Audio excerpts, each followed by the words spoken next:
Outnumbered over time. Ouchie, baby. And I'm especially excited because the end of the TV version of us, Representative King, who's here with us today, ended up being what came out of the public version of the Senate Intel Committee. Intel hearing, and then now they go into the private session because they had taken a break, and now they'll go into the private. Your thoughts? Well, I thought, again, we showed an example of the Republican mistake. Why let Senator Warren get away with bringing up Sally Yates' name? So Comey should have been fired after Sally Yates' testimony. Her testimony had nothing to do with Russia and the 2016 election. Nothing whatsoever. So they throw all this together, and we just sit back and sort of apologize. Also, I think he began by saying that the Assistant Attorney General said that if there was any attempt to muzzle the investigation, he would tell the Congress. Who's even suggesting there's an attempt to muzzle? I mean, why let them get away with that stuff? So Warner just met with the deputy AG, and they made it clear that that was a request that they made before the departure of the FBI director. But we also just learned that they said there's no word on whether Comey will actually testify, which is obviously being requested. Right, and it could happen. It could happen that Comey will end up. And what do we think he's going to say?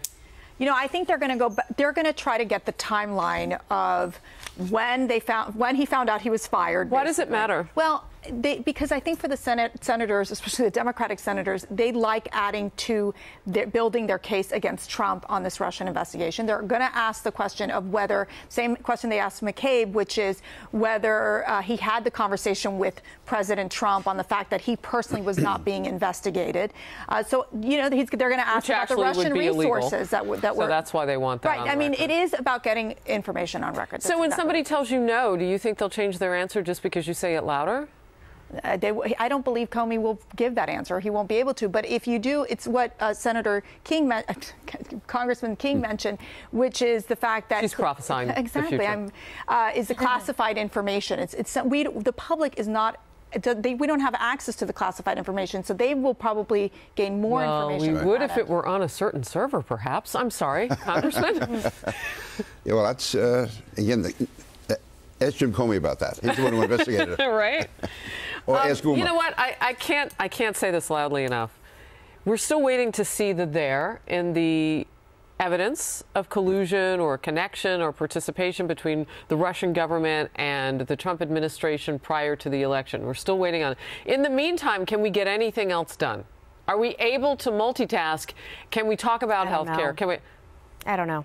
It's such a deep distraction right now on such an intense level, and people really, we're giving bait to the Democrats to, you know, move the ball away from us. And I'm so disappointed in so many things right now, and it's not about James Comey being fired. Again, I was one of the people calling for him to be fired. It's the rollout that continues to be so sloppy. And when one of your talking points from one of your top surrogates is the day it happens, we all need to collectively move on, you can do better than that. So somebody just wrote into that point, just asking, and maybe I could put this to the congressman, when are they going to learn from their mistakes?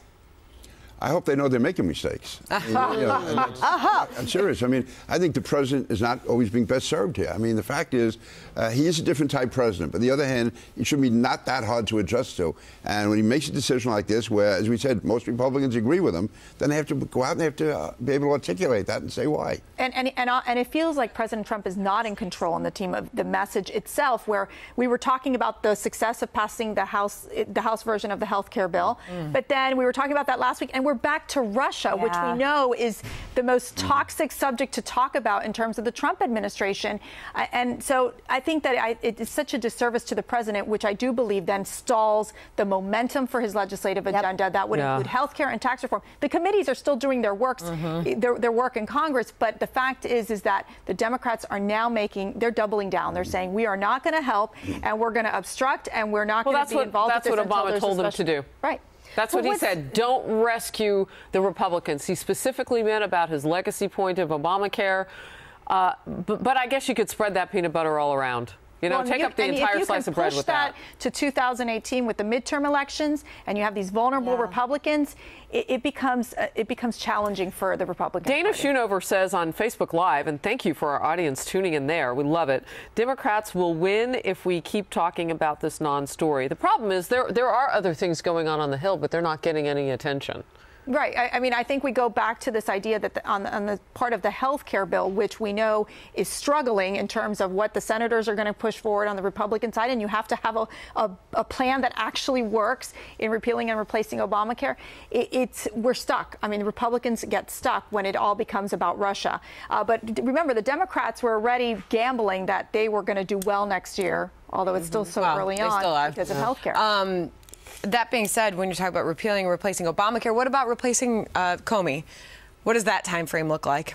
I think they have to move quickly in that. They have to get somebody who's unimpeachable. I mentioned someone like Ray Kelly as being an example. I'm sure there's other Ray Kellys around, people who have either been in police or judges, criminal justice, but people who are not in any way have any question about them at all.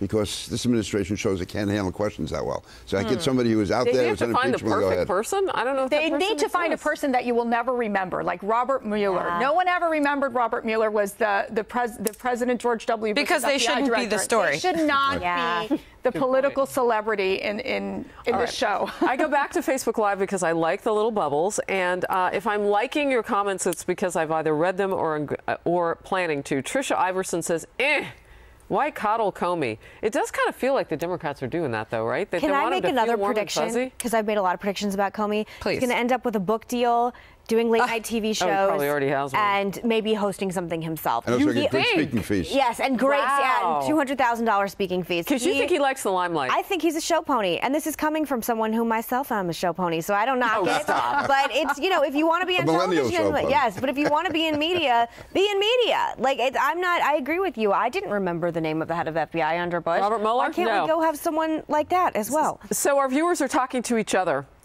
Gregory Salazar says, yes, Marilyn Reinderneck, let's put this effort into term limits. In terms of I think they're just discussing with all of Congress. I think they're just moving on with Ask Congressman, now Senator King, what he thinks about term limits. Fact says this is his favorite color wheel in a long time. So we have that going. Thank you, Harris. Wait, can I say one thing that I was going to say about Betsy DeVos that I missed during the show? So my college graduation speaker was Matthew Fox. I don't even know if you know who that is, the actor from Lost. Because at Columbia, you can only make a commencement speech if you've gone to Columbia. And people protested him. And he's the most innocuous person. He gave a very nice speech about being an icon in pop culture. College students protest everything. They're just so angry. Yes, and I remember people saying that he was beneath sort of like the Why are they level so angry? of whatever. They have more safe spaces than I have actual space in my house. Nothing is good enough for college students, I guess, unless it's literally Obama. It's social media. I went to school in Louisiana. My commencement speaker was George Bush. Nobody had any problem with that. All right, so well done. One question Republicans need to ask at town halls. This is Swag Daddy 82. That guy is always, were you satisfied with your health care before Obama? I'm pretty sure most people were satisfied with their employer-provided health care. Obamacare changed all that. Democrats own that. Thought I'd get that. I don't know the answer if you're satisfied with your health care. Fed Up in Lakewood says, Representative King, can you please clarify what a special prosecutor does? Basically, he has a free hand to do whatever he wants. He coordinates the investigation. He can keep the investigation going as long as he wants to. And for the most part, I think experiences with special prosecutors have not been good. Oh, I mean, really? To me, the one with when Comey appointed Fitzgerald in the White House case, where they went after whoever leaked the story on Valerie Plame, and they got the wrong person, and that's after putting people to the verge of bankruptcy. So to me, they have untrammeled power because there's no one over them. They are in charge. Republicans should push back hard on this idea. Absolutely. Do you think they're pushing back hard enough? To me, they're not pushing back at all. They're just saying we're not going to do it, but they're not saying why. They sound defensive. Interesting. I've heard there's kind of a theme with some of what you've said today on the TV version of us and now online, that you think that intestinal fortitude among Republicans, and I'm paraphrasing you, right, is not there. What is missing? Why isn't it there? I just think we should be tougher.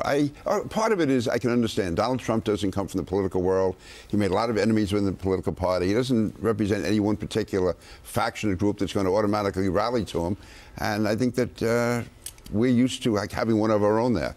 And he's sort of a wild card. And there's just no getting used to that. Republicans play nice a lot. I mean, they don't want to upset the cart. They're very. So I think for them, but you can be nice and forceful. You got to be forceful because the Democrats They know how to win in the messaging game, and it's very upsetting, I think, on the Republican side, where we do have good, solid messengers that need to go out there and defend this presidency, but they're not used to this type of president. They're playing you out, Mercedes. All right, another last one from the chat, because the last few of those came from our chat on our page on foxnews.com. Congressman King is an excellent guest. Grammy for.